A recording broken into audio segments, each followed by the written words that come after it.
Welcome to our channel. Today we how to use Cisco for data networking, full guide step by step clearly. To begin, ensure you have access to the necessary Cisco devices and software. Gather all required materials, including routers, switches, and cables. Connect your Cisco router to a power source. Next, plug an Ethernet cable from the router to your computer. Boot up your computer and open a web browser.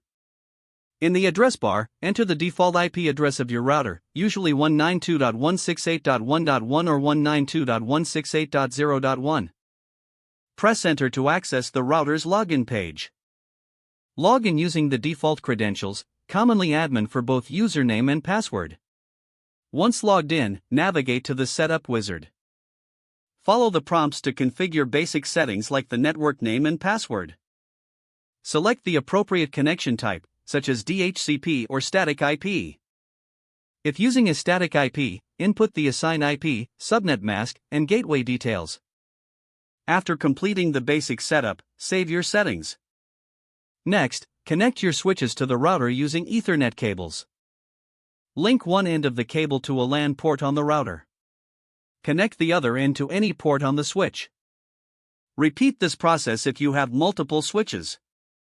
Power on the switches and observe the connection indicators. Now, configure the settings on your switches. Access the switch management interface by entering its IP address in the web browser. Log in using the appropriate credentials. Set VLANs if needed for traffic segmentation.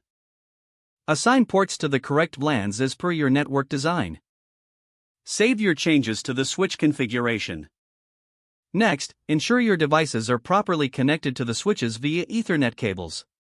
Test connectivity by pinging devices within the network. Use the command line for advanced network configurations if necessary. Monitor network performance through Cisco's built-in tools or third-party software. Don't forget to like this video and subscribe to our channel for more step-by-step tech guides.